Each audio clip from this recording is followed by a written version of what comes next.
अस्सलाम वालेकुम students, पीजेसी projects के यूट्यूब चैनल में खुश आमदीद। आज हम आपको सिखाएंगे कि सी प्लस प्लस में पैटर्न प्रोग्राम्स क्या होते हैं और आप इनको किस तरह से बना सकते हैं। तो आज इसके लिए हम देखेंगे कि हमें पैटर्न प्रोग्राम बनाने के लिए किन किन चीज़ों की रिक्वायरमेंट है और हम उसको किस तरह से अचीव कर सकते हैं। तो सबसे पहले बात करते हैं नेस्टेड फॉर लूप की।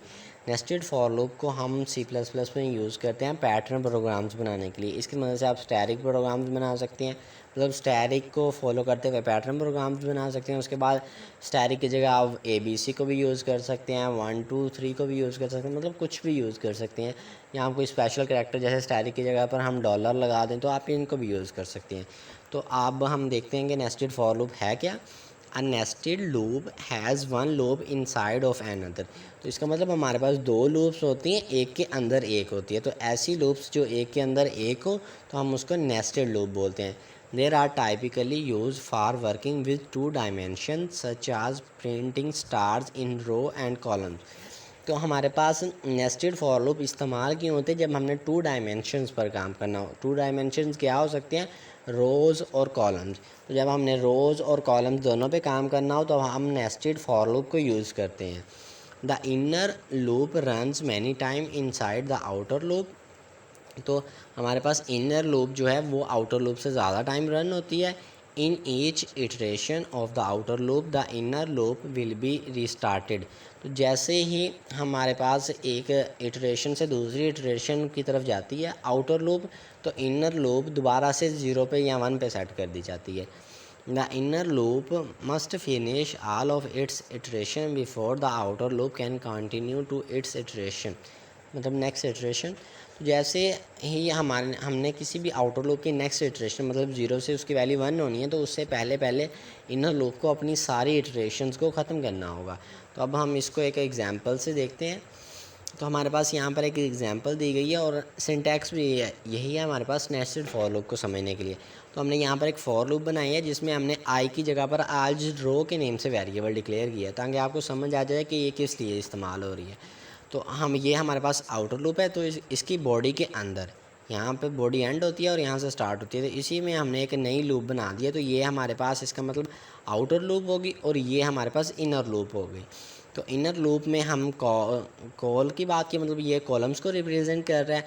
तो ये हमने क्यों यूज़ किया है, तो क्योंकि हम इस बात की वजाहत करना चाह रहे हैं हमारे पास जो आउटर लूप होती है वो रोज़ के लिए काम करती है, मतलब रोज़ वाली डायरेक्शन में चलती है, और जो इनर लूप होती है वो कॉलम की डायरेक्शन में चलती है। तो इसका मतलब है कि अगर हमारे पास आउटर लूप एक दफ़ा रन होगी तो इनर लूप 5 टाइम रन होगी इस कंडीशन के मुताबिक। अगर आप यहाँ पर 7 कर दें तो आउटर लूप एक दफ़ा रन होगी, इनर लूप 7 टाइम रन होगी। तो अब हम इसको सी प्लस प्लस में डेव की स्क्रीन पर जाके देखते हैं और इसकी मदद से हम एक आज पैटर्न प्रोग्राम बनाएंगे ताकि हम इसको अच्छे से समझ सकें। तो ये गाइज सी प्लस डेव की स्क्रीन पे चलते हैं। तो अब हमारे पास आज की प्रॉब्लम स्टेटमेंट है, राइट आज C plus plus program to print a static pattern. तो हमने आज एक ऐसा सी प्लस प्लस का प्रोग्राम बनाना है जो कि स्टैटिक के पैटर्न को प्रिंट करे। तो सबसे पहले हमने हैश इंक्लूड का कीवर्ड यूज़ करेंगे ताकि आईएसओ स्ट्रीम की लाइब्रेरी को ऐड कर सकें। आईएसओ स्ट्रीम की लाइब्रेरी यूज़ करते हैं हम सीन और सीन आउट करवाने के लिए। आज के प्रोग्राम में बेसिकली हमारा काम सीन का नहीं है, बट आप चाहें तो कर भी सकते हैं, वो हम अपने आने वाली वीडियोस में देखेंगे। तो आज हमने सिर्फ सी आउट करवाना है इसलिए हमने इसको यूज़ किया है। तो हम यहाँ पे इंट मेन लिखेंगे और इंट मेन के बाद हम रिटर्न 0 लिख देंगे ताकि हमारे प्रोग्राम में किसी भी किस्म का कोई भी एरर जनरेट ना हो। तो अब हम यहाँ पे करेंगे फॉर लूप लगाएंगे पहले, और इंट हमने यहाँ पे रो लिखा था तो हम यहाँ पे भी रो लगा दें और इसको 0 वैल्यू इनिशियलाइज़ कर देंगे। और फिर ये रो लेस देन हो कितने से, मतलब हम 5 टाइम रन करने देते तो 5 लिख देते हैं हम। रो इंक्रीमेंट। अब हम इसको एक दफ़ा रन करके देख लेते हैं कि इसकी आउटपुट क्या आ रही है। तो हम यहाँ पे सी आउट करवाएंगे, सी आउट यहाँ पे रो लिख के और इसके साथ \t लगाते हैं टैब के लिए। एक टैब मतलब 5 स्पेसिस के बाद नेक्स्ट टाइम रो प्रिंट हो। तो अब हम इसको रन करके देख लेते हैं। कंपाइलर रन करने के लिए आप F11 की कीबोर्ड से प्रेस कर सकते हैं और यहाँ पर थर्ड बटन प्रेस कर सकते हैं। तो अब आप देख सकते हैं कि हमारे पास ये जो लूप थी फॉर लूप ये 5 टाइम रन हुई है। तो इसने 5 टाइम रो प्रिंट कर दिया है। और थोड़ा फासले पे क्यों है, मतलब 5 स्पेसिस के बाद क्यों है, तो हमने \t यहाँ पे लगाया हुआ है। अब हम यहाँ पे इनर लूप भी लगा के देखते हैं। फॉर लूप इंट आई की जगह पर हम आज कॉल लिखेंगे। तो आप इसे कॉलम भी लिख सकते हैं, वैसे हम कॉलम कर लेते हैं चलें। कॉलम इज़ इक्वल टू हो 0 और हम यहाँ पे फिर कॉलम लेस देन हो 5 के और कॉलम इंक्रीमेंट इंक्रीमेंट। ठीक है, इनकी आई होप आपको समझ होगी कि आपको फार लूप का स्ट्रक्चर क्या है। उसमें वेरिएबल का नेम आप कोई भी रख सकते हैं। हमने पिछली दफ़ा आई जे के बारे में बात की थी, के भी लिख सकते हैं तो आप, बट उनकी जगह कुछ भी नेम आ सकता है, ए बी सी डी, आप अपना नेम लिख सकते हैं। सपोज करें मेरा नेम सुफियान है तो मैं सुफियान लिख सकता हूँ, मैं चाहूँ तो यहाँ पे उस्मान लिख सकता हूँ। वेरिएबल का नेम कुछ भी हो सकता है। ठीक है, तो अब हम यहाँ पर डिस्प्ले करवाएंगे सी आउट और उसके लिए बैकस्लैश n पहले यूज़ कर लेंगे ताकि एक ना रो भी साथ साथ नीचे आती जाए। और यहाँ पे हम लिख देंगे कॉलम, तो हमें ये आइडिया हो जाएगा कि ये कॉलम की आउटपुट है। अब हम इसको फिर से कंपाइलर रन करने के लिए थर्ड बटन पे क्लिक करेंगे। आप कीबोर्ड से आप F11 प्रेस कर सकते हैं। तो आप यहाँ पर देख सकते हैं कि एक दफ़ा रो, फिर 5 टाइम कॉलम, 1 2 3 4 5, फिर से रो, फिर से 5 टाइम कॉलम। इसका मतलब है हमारे पास जो हमारी आउटर लूप है जिसमें रो प्रिंट कर रही है वो सिर्फ एक बार रन हुई है, 1 2 3 4 5 दफ़ा रन हुई है। और जो हमारी इनर लूप है जो हम कॉलम प्रिंट कर रही है वो फर्स्ट टाइम जब आउटर लूप रन हुई तो इनर लूप ने 5 टाइम प्रिंट की, क्योंकि हमने गिवन कंडीशन 5 टाइम तक दी हुई है। तो इसका मतलब हमारी आउटर लूप एक दफ़ा रन होती है और इनर उसके मुकाबले जब तब तक रन होती रहती जब तक कंडीशन ट्रू हो। और हमने गिवन स्नैरियो में 5 टाइम दिए थे तो इसलिए वो 5 टाइम रन हुई है। तो इसका मतलब हमारी आउटर लूप और इनर लूप दोनों में 5 टाइम कंडीशन दी है, बट आउटर लूप की सिर्फ आउटपुट 5 टाइम आई है और इनर लूप की आउटपुट 25 टाइम आई है। ठीक है, तो अब हम अपने पैटर्न प्रोग्राम की तरफ जाते हैं, तो इसको हम ख़त्म कर देते हैं। तो हमने यहाँ पे क्या करना है, हमने यहाँ पे प्रिंट करवाना है स्टैटिक, क्योंकि आज हमने स्टैटिक का प्रोग्राम बनाना है। तो हम यहाँ पर स्टैटिक लिख देंगे और यहाँ पर एक एंडल लगा देंगे ताकि आउटपुट निचली लाइन पर चली जाए। अब एक दफ़ा हम बगैर एंडल करके देखते हैं कि मतलब हमारी आउटपुट क्या आ रही है, तो इससे ना हमें समझ आ जाएगी कि हमने क्या करना है और इसमें नेक्स्ट प्रोग्राम बनाने में भी ये चीज़ हमें काफ़ी हेल्प करेगी। तो हम इसको फिर से कंपाइलर रन करने के लिए F11 की प्रेस करेंगे। तो आप ये देख सकते हैं कि इस दफ़ा यहाँ पर 25 टाइम स्टैटिक प्रिंट हो चुके हैं, मगर वो एक ही लाइन में, तो हमें समझ नहीं आ रही क्यों एक लाइन में, क्योंकि यहाँ पर एंडल नहीं लगाया हुआ था। अब हम यहाँ पे क्या करें, जैसे वो 5 टाइम प्रिंट हो तो एंडल लगे, मतलब एक निचली लाइन पे आ जाए। तो इसका मतलब है हमें आउट इनर लूप से बाहर निकल के ये लगाना होगा, एंडल सी आउट हैंडल लगा देते हैं। अब इसको फिर से कंपाइल एंड रन करने के लिए कीबोर्ड से F11 की प्रेस करें। तो अब आप देख सकते हैं कि यहाँ पर 5 टाइम 1 2 3 4 5 टाइम स्टैटिक प्रिंट हुआ, उसके बाद एंडल की वजह से वो निचली लाइन पे आ गया, फिर से 5 टाइम।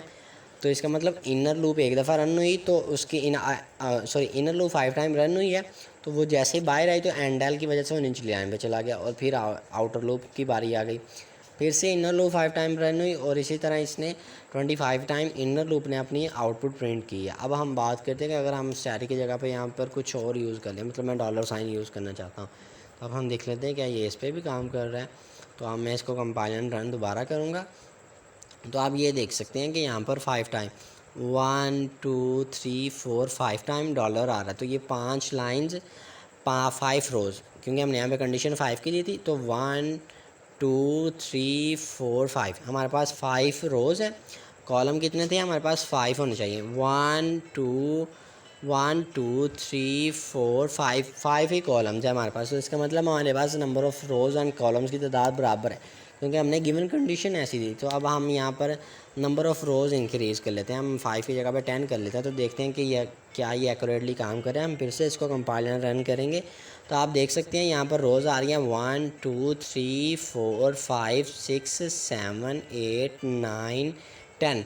तो हमारे पास रोज़ 10 हो गई हैं, बट कॉलम अभी तक 5 है, क्योंकि हमने गिवन कंडीशन 5 की दी हुई थी। तो इसका मतलब है कि आप इस तरह से कंडीशन को चेंज करके भी कोई भी पैटर्न प्रोग्राम बना सकते हैं।